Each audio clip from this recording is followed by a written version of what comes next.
그렇군요. 제가 의료 전도사로, 의료 강도사로, 의료 목사로, 다음에 원로 목사로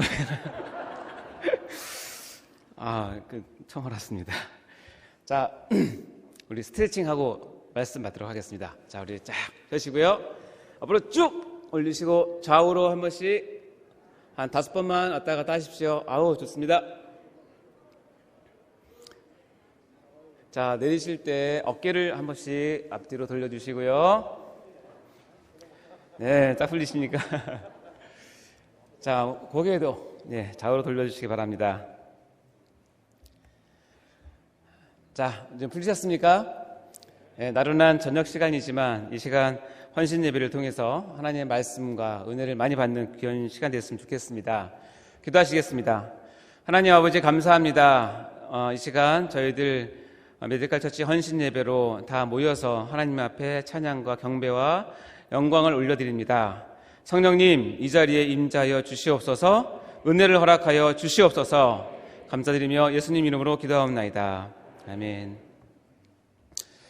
오늘 설교의 제목은 사명자, 그 끝은 어디인가입니다. 오늘 메디컬 처치 헌신 예배로 이렇게 저녁 시간에 하나님께 경배 예배를 올려드릴 수 있어서 너무나 감격스럽고 감사합니다. 이 예배 자리에 함께 하신 모든 성도 여러분들, 그리고 교육자분들, 그리고 메디컬 처치의 팀원과 헬퍼 여러분들, 또한 유튜브로 영상을 통하여 이 예배에 동참하고 계시는 모든 분들에게 사명자를 끝까지 책임지시는 하나님 아버지의 은혜와 위로가 풍성하게 임하시기를 주의 이름으로 축원합니다. 얼마 전 저의 진료실에 있었던 이야기입니다. 그러니까 실화이죠. 2명의 여성분이 같이 진료를 받는 자리였습니다. 그 중에 한 분은 저희 대학부 3년 후배이고 아프리카의 마다가스카르에서 선교 사역을 해온 50대 초반의 여자 선교사이시며 미혼이십니다. 근데 이 후배가 2년 전에 유방암 진단을 받게 되었습니다. 그래서 제가 신촌 세브란스 병원에 소개를 해서 치료와 수술을 받고 다시 들어갔다가 얼마 전에 다시 나왔다고 하더라고요. 근데 이게 웬일입니까? 뜻밖의 결과를 얻게 되었는데 유방암이 재발을 한 것입니다. 그리고 간에도 전이가 되었다고 합니다. 여러분 다 아시겠지만 타장기에 전이가 되면 그야말로 말기암 환자가 되는 것이죠. 그래서 급하게 항암 치료에 들어갔지만 1차 항암 치료를 투여하는 도중에 백혈구가 떨어지고 몸의 면역력이 급속히 약화되어서 항암 치료조차도 중단한 상태였습니다. 이날 이 후배와 같이 동행했던 자매도 한 분 계신데요. 또 이 자매는 또 시각장애인이었습니다. 전에는 대학 캠퍼스의 전임 사역자로 열심히 사역하던 사역자분이셨는데요. 그래서 제가 여쭤봤습니다. 이 둘이 어떻게 만나서 알게 되었는지 물어보니까 이 시각장애였던 분이 아직 눈에 시력이 있을 때 그분의 소망이 아마 눈에 시력이 있을 때 호주를 그렇게 보고 싶었나 봅니다. 그래서 호주에 갔다가 제 후배와 만나서 이렇게 서로 교제를 하는 사이가 되었습니다. 근데 현재는 애석하게도 시력을 온전히 잃어서 시각장애인으로 살고 계십니다. 자, 이 두 자매를 제가 보면서 왜 하나님은 이라는 질문이 제 마음속에 끊임없이 떠오르게 되었고요. 사명자의 끝은 어디인가? 그리고 이렇게 사명은 끝나버리는가?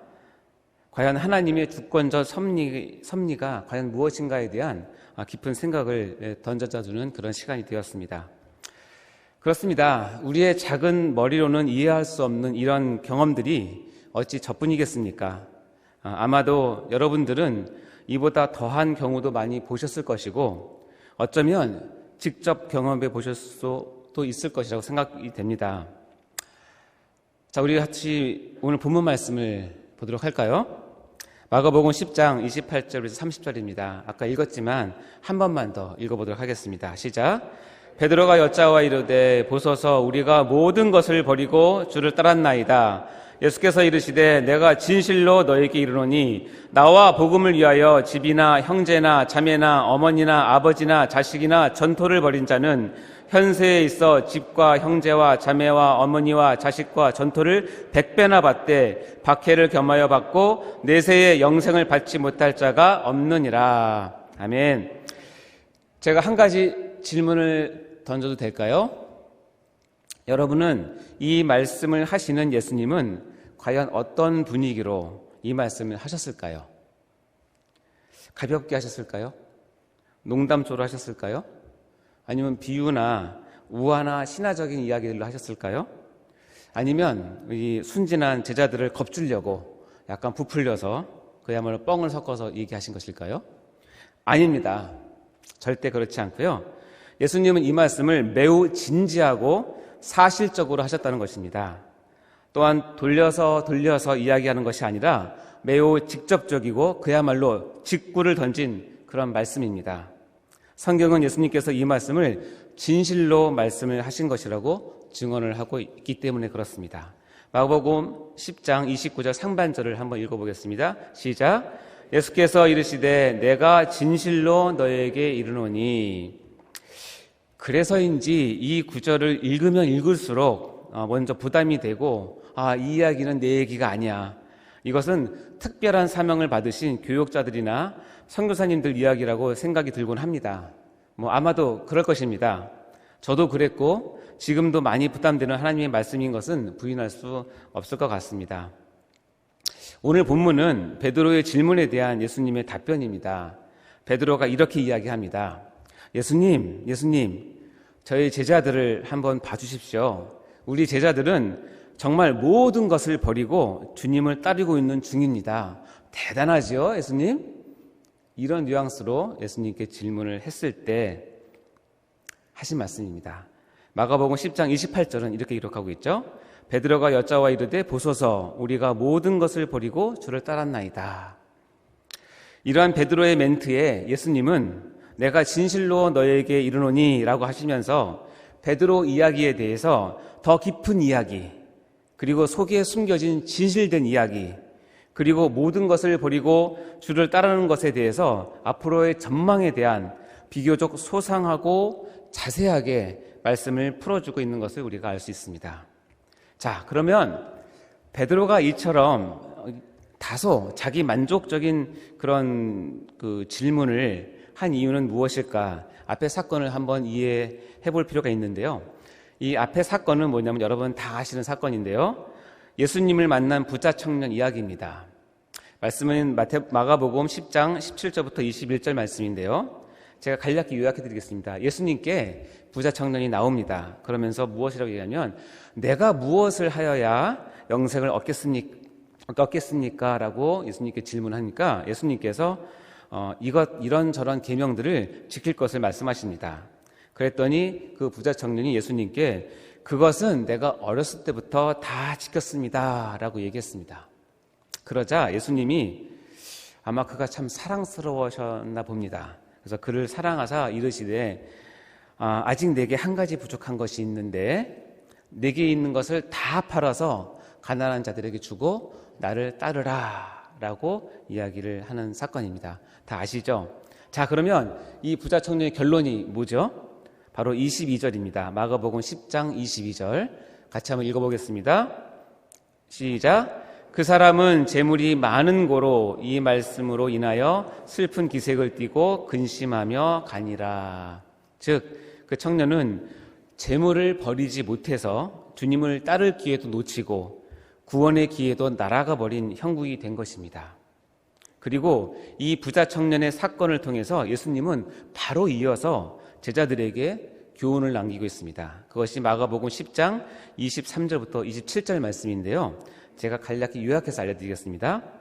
예수께서 제자들을 불러 모으셨습니다. 그러면서 한 말씀 하시는데 재물이 있는 자는 하나님 나라에 들어가기가 심히 어렵다 라고 얘기하니까 제자들의 반응이 뭔지 아세요? 이 말씀에 깜짝 놀랐어요. 여기 깜짝은 없네요. 근데 깜짝 놀랐다고 치시네요. 그러니까 예수님이 더 흥이 나셨는지 얘들아 얼마나 어려운지 내가 비유 들어줄게.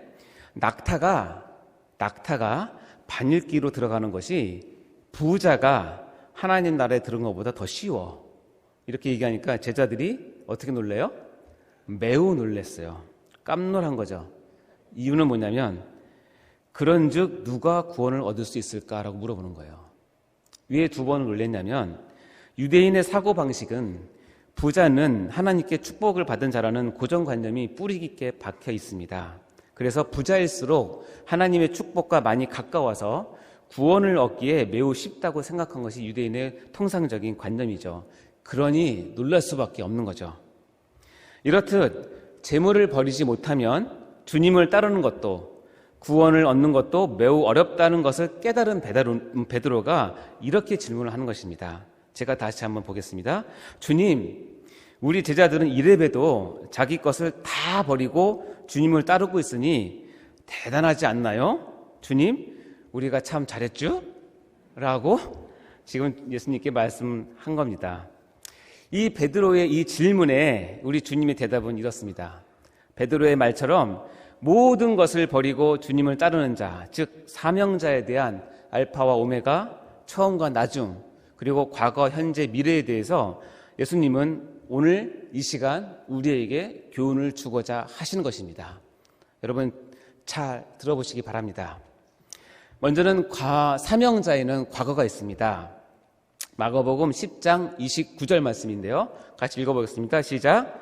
예수께서 이르시되 내가 진실로 너에게 이르노니 나와 복음을 위하여 집이나 형제나 자매나 어머니나 아버지나 자식이나 전토를 벌인 자는 자, 몇 가지를 버렸습니까? 7가지를 버렸습니다. 기억해 두시기 바랍니다. 즉 사명자의 시작은 무엇이냐면 버리는 것으로부터 시작되었다라고 말씀하시는 것입니다.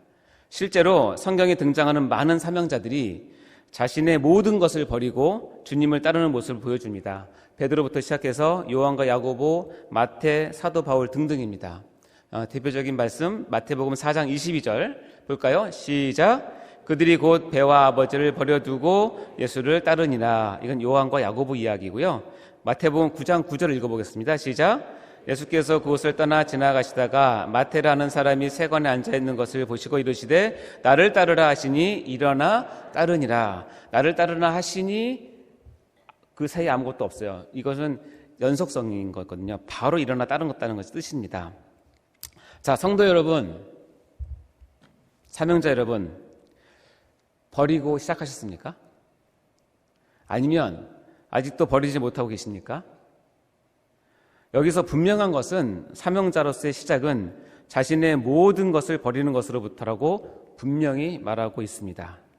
심지어는 이 7가지 뿐만 아니라 자신의 생명까지도 버릴 수 있어야 한다고 다른 성경에서는 강조하고 있습니다. 사도행전 20장 24절을 읽겠습니다. 시작. 내가 달려갈 길과 주 예수께 받은 사명 곧 하나님의 은혜의 복음을 증언하는 일을 마치려 하면은 나의 생명조차 조금도 귀한 것으로 여기지 아니하노라. 자, 여기서 언급된 집, 형제, 자매, 어머니, 아버지, 자식이나 전토는 뭔지 아시죠? 땅, 부동산을 얘기하는 것입니다. 등을 모두 자신이 갖고 있는 것들의 총칭입니다.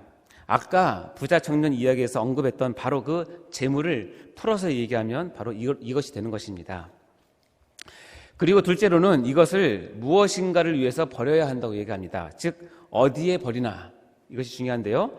본문 말씀에 의하면 나와 복음을 위해서 또 다른 복음서에 의하면 하나님 나라를 위해서 버려야 한다라고 이야기를 하고 있는 것입니다.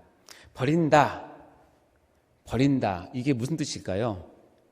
이걸 다 설명할 수 없으니까 지금 가장 잘 이해되는 상황은 뭐냐면 우선순위가 바뀌었다는 것으로 이해하시면 가장 맞습니다.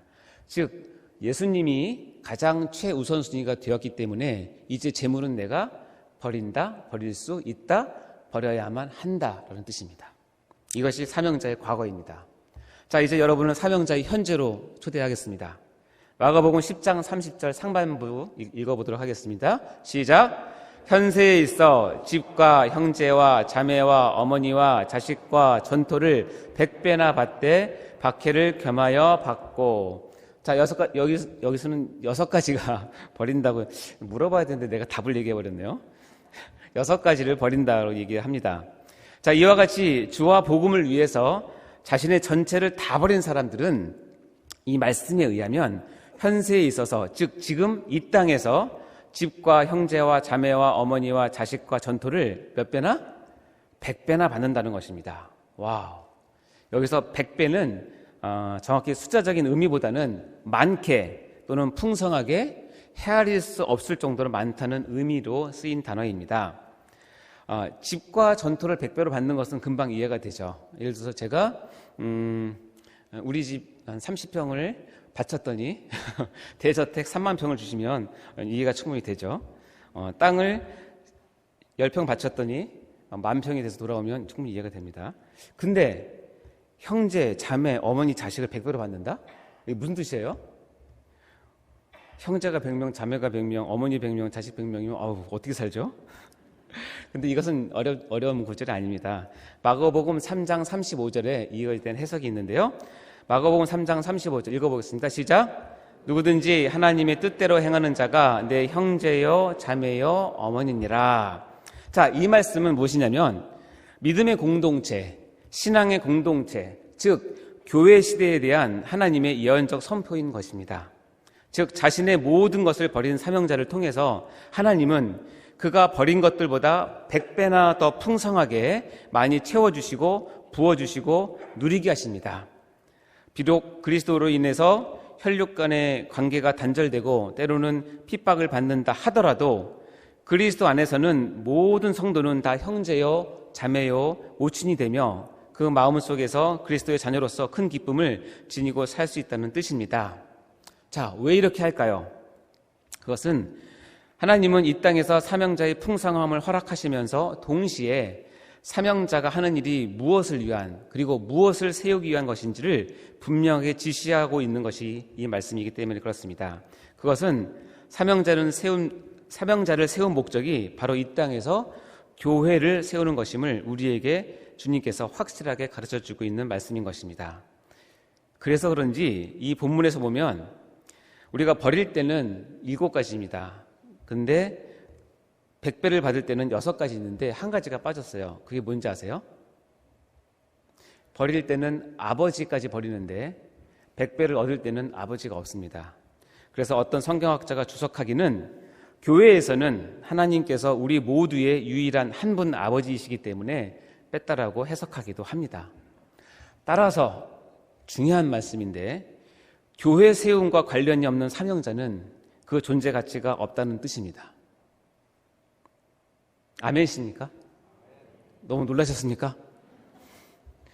그러나 이 길은 그렇게 호락호락한 길이 아닙니다. 왜냐하면 말씀에 의하면 박해를 겸하여 받기 때문입니다. 마가복음 10장 30절의 상반절 다시 한번 읽어볼까요? 시작. 현세에 있어 집과 형제와 자매와 어머니와 자식과 전토를 100배나 받되 박해를 겸하여 받고. 사명자의 현실적 고통과 어려움, 고난, 좌절이 여기에 있는 것입니다. 힘들어서 정말 죽을 것 같고 우애도 받고 당장 때려치우고 싶을 때가 한두 번이 아닌 경우가 얼마나 부지기수로 있었습니까? 이런 박해를 뼈저리게 경험했던 사도 바울의 고백을 여러분 한번 들어보시겠습니까? 고린도전서 4장 9절에 이런 말씀이 있습니다. 내가 생각하건대 하나님이 사도인 우리를 죽이기로 작정된 자 같이 끄트머리에 두셨음에 우리는 세계 곧 천사와 사람들에게 구경거리가 되었노라. 사도 바울이 자기 인식입니다. 하나님이 사도인 나를 죽이기로 작정된 자 같이 여겼다는 거니까 이미 너는 죽어야 돼 라는 마음을 갖고 나를 계속 몰아가신다는 뜻입니다. 사도 바울의 이 고백이 느껴지십니까? 하나님 나를 죽이기로 작정하셨구나. 그냥 아주 그 말씀입니다. 여러분이 잘 아시죠? 사도 바울이 하나님이 사도인 나를 대우하는 것이 아니라 아주 죽이기로 작정하듯이 나를 몰고 가셔서 그 자리에 세우신다는 뜻입니다. 실로 예수와 복음을 위해서 자신이 소중하게 생각하는 모든 것을 버린 자는 이 세상에서 그리스도와 동행함으로 큰 영적 축복을 경험하게 됩니다. 동시에 이 세상에서 핍박을 당연히 받게 마련입니다. 이것이 진리이자 사명자의 현실입니다. 이런 예가 적절할지 모르겠지만 제가 다건연세내과를 이전하는 과정에서 나름 하나님의 뜻과 하나님의 인도하신 가운데 했다고 생각을 합니다. 그래서 저는 사명자의 마음으로 이 일을 추진을 하고 있는데요. 곳곳에서 반대와 시비와 어려움이 계속 저를 기다리고 있는 듯 해서 쉽지 않는 길이라고 생각을 하게 되었습니다. 이해가 되더라고요. 아무쪼록 사명자의 현실을 여러분 깨달았으면 이제 오늘부터 지금 제가 말씀드리고 싶은 것은 이 사명자의 미래입니다. 마가복음 10장 30절 하반절 한번 읽어볼까요? 시작. 내세의 영생을 받지 못할 자가 없느니라. 자, 사명자의 미래는 영생이라고 말씀하고 계십니다. 즉 구원을 말하는 것이죠. 우리가 천국에서 하나님을 다시 만나게 된다는 뜻입니다. 이 땅에서의 눈물이 닦여지고 더 이상 어떠한 눈물이나 좌절, 고난이 없는 하나님 아버지의 품 안에서 한없는 행복과 만족을 누리며 하나님 주시는 구원을 마음껏 누리고 향유하는 그런 미래인 것입니다. 그런데 이런 내세의 영생을 얻기 전에 우리는 이 땅에서의 고난과 환난을 이겨내는 소망이라는 것이 반드시 필요합니다. 이는 천국 소망을 이야기하는 것인데요. 로마서 5장 3절 4절 말씀에 이렇게 표현되어 있습니다. 같이 읽어보겠습니다. 시작. 다만 이뿐 아니라 우리가 환난 중에도 즐거워하나니 이는 환난은 인내를, 인내는 연단을, 연단은 소망을 이루는 줄 알미로라. 아멘. 성도라면 어느 누구나 환난을 만나게 됩니다. 더욱이 사명자로 부르심을 받은 자들은 질병 가운데서, 어두운 가운데서, 절망이라고 느껴지는 상황 한가운데서 우리는 이 환난 너머에 계시는 하나님을 볼 수 있는 소망이 반드시 필요한 것입니다. 이 땅에서 눈을 들어서 하늘을 우러러보는 천국 소망이 반드시 필요한 것입니다. 사명자는 현실이라는 사역의 현장에 발을 디디고 서 있지만 그의 눈은 언제나 천국 소망을 꿈꾸며 하늘을 바라보아야 하는 것입니다. 디모데후서 4장 7절 8절에 이런 고백이 있습니다. 우리 같이 한번 마음을 모아서 이 고백을 같이 드렸으면 좋겠습니다. 시작. 나는 선한 싸움을 싸우고 나의 달려갔기를 마치고 믿음을 지켰으니 이제후로는 나를 위하여 의의 면류관이 예비되었으므로 주 곧 의로우신 재판장이 그날에 내게 주실 것이며 내게만 아니라 주의 나타나심을 사모하는 모든 자에게도니라. 아멘.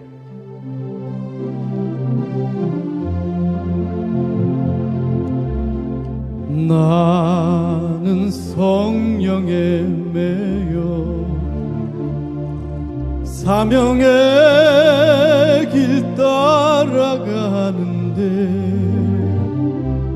순종과 눈물의 길 시험 참고 달려가는 길 결박과 두려움이 나를 기다린다 하여도 내가 달려갈 그 길과 주님께 받은 그 사명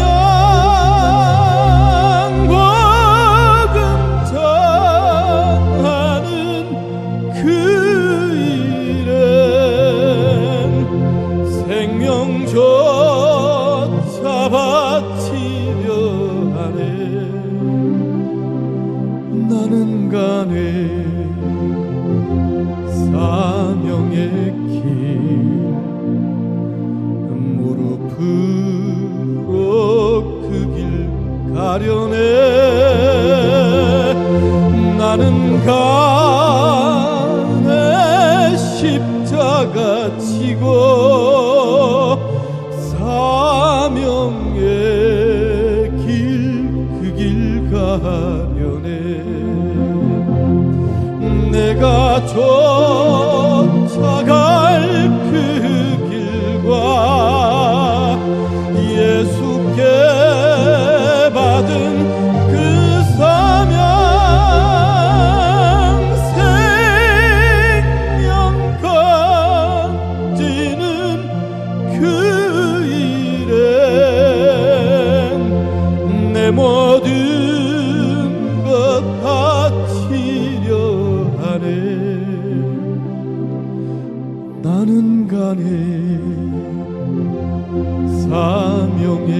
길 엎드려 그 길 가려네. 나는 가네 십자가 지고 사명의 길 그 길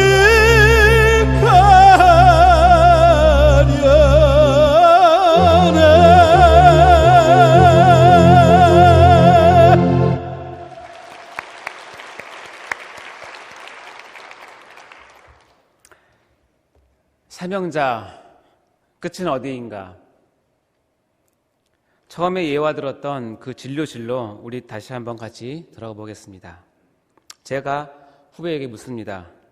아니, 이제 말기 유방암 환자인데 야, 무슨 검진을 받으러 왔니? 하고 묻자 후배 녀석이 대답을 하더라고요. 오빠, 그래도 위와 대장은 튼튼한지 봐야지요. 하며 환한 웃음으로 대답을 했습니다. 저는 그 후배의 웃음 속에서 사명자가 가지고 있는 천국 소망을 보았고, 아직도 사명자로서의 품위와 열정을 놓지 않고 있는 당당함을 볼 수 있었습니다. 그의 눈에는 어떤 두려움도, 그 어떤 좌절감도, 조그마한 억울함도 전혀 볼 수가 없었습니다. 하나님의 위로를 충분히 받고 있는 그런 눈망울이었습니다. 그래, 네 말이 맞다. 하나님께서 아직은 튼튼한 위장을 주셨으니 검진해봐야지. 야, 그런데 너랑 같이 온 그 시각장애인 분은 이제 뭐하고 계시니? 뭐하고 지내시니? 하고 제가 물었습니다. 아, 그분요? 아직도 열심히 캠퍼스 사역을 하고 있어요. 자신의 눈이 안 보이니 더 사역이 잘 된다네 그러네요. 순간 감동이 훅 하고 저에게 밀려와서 눈가가 촉촉해졌습니다. 당신의 사역자를 세우시고 이끄시고 끝까지 돌보시며 책임져 주시는 하나님의 그 크신 은혜와 사랑을 느낄 수 있었기 때문입니다. 남의 상황과 처지를 바라보며 판단할 일은 없습니다.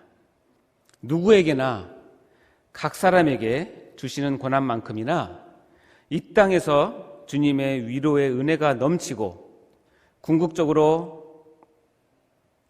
궁극적인 목표가 천국 소망이 되고 그 예수님의 그 사람들은 결국 이 땅에서 그에 못지않는 임마누엘의 능력과 역사와 위로의 은혜가 그들에게 같이 임하고 있음을 제가 확인하고 깨달았기 때문에 그렇습니다. 고린도후서 1장 3절과 4절에는 이런 말씀이 있습니다. 우리 같이 이 말씀을 곱씹으면서 읽어보겠습니다. 시작. 찬송하리로다. 그는 우리 주 예수 그리스도의 하나님이시요 자비의 아버지시요 모든 위로의 하나님이시며 우리의 모든 환난 중에서 우리를 위로하사 우리로 하여금 하나님께 받은 위로로서 모든 환난 중에 있는 자들을 능히 위로하게 하시는 이시로다. 아멘. 여러분, 사명자의 길을 걷고 있다고 스스로 여기며 아직도 이 땅에만 소망을 두고 사는 것은 아니신지요?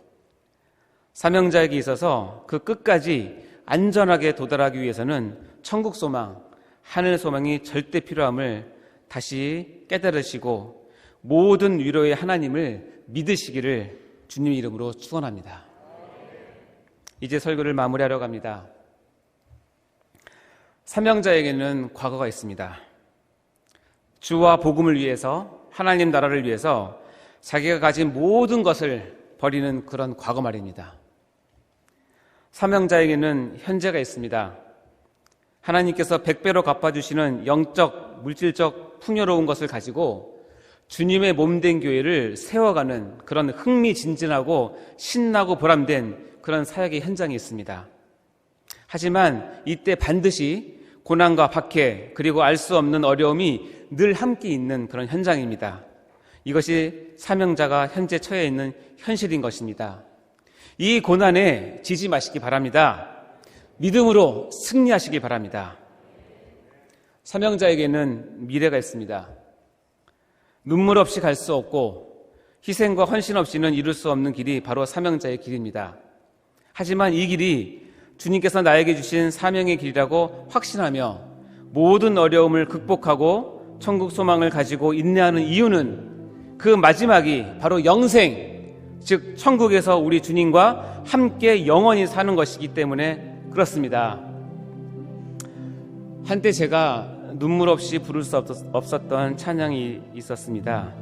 여러분 다 아시겠지만 주님 다시 오실 때까지라는 찬양인데요, 우리 짧게 같이 한번 좀 불러볼까요? 주님 다시 오실 때까지 나는 이 길을 가리라. 좁은 문 좁은 길 나의 십자가 지고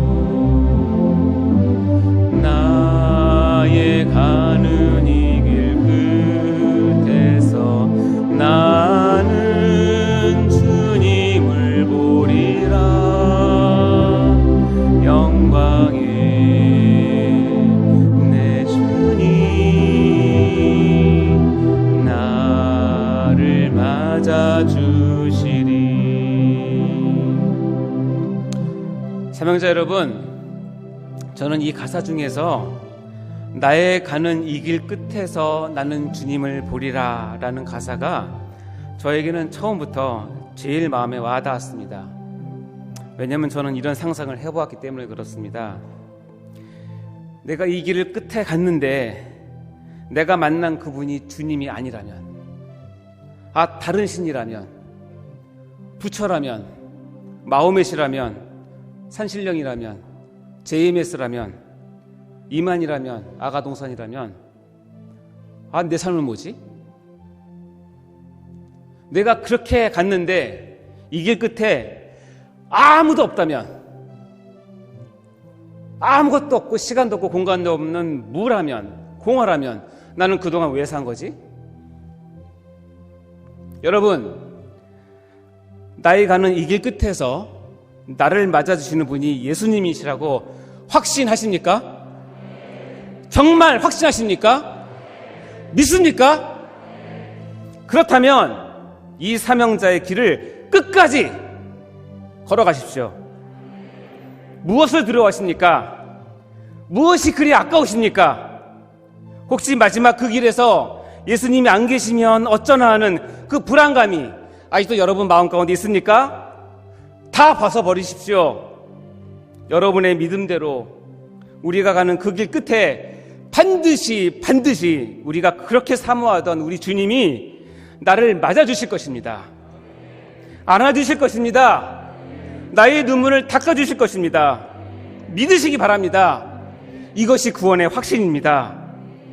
사명자의 길에서 마지막에 주님 품에 모두 안기시는 성도님들, 사명자들 다 되시기를 주님의 이름으로 간절히 축원합니다. 기도로 마치겠습니다. 하나님 아버지, 오늘 메디컬 처치 헌신 예배를 기뻐 받아주시니 감사드립니다. 또한 이 시간 하나님의 말씀을 같이 나누며 사명자로서 그 끝이 무엇인지를 분명하고 확실하게 깨닫게 하시니 진심으로 감사드립니다. 이제 그 끝을 분명히 알고 믿게 되었사오니 사명자의 길을, 천국 소망을 바라보며 묵묵히 걸어가게 하시옵소서. 주님, 사명을 위해 세상의 욕심과 세상적인 삶의 가치관을 거절하고 복음을 위한 고난을 선택한 자가 주님이 주시는 영원한 기쁨과 영광을 누리는 진정한 승리자가 될 것을 믿습니다. 저희에게 이러한 믿음을 부어 주시옵소서. 그래서 우리 가운데에는 사명자의 길에서 중도 탈락하는 자가 한 사람도 없게 하시고 그 마지막 날에 예비된 의의 면류관을 주님께로부터 모두 받는 저희가 되게 하여 주시옵소서. 감사드리며 사명자의 본이 되어주신 예수 그리스도의 이름으로 간절히 기도하옵나이다. 아멘.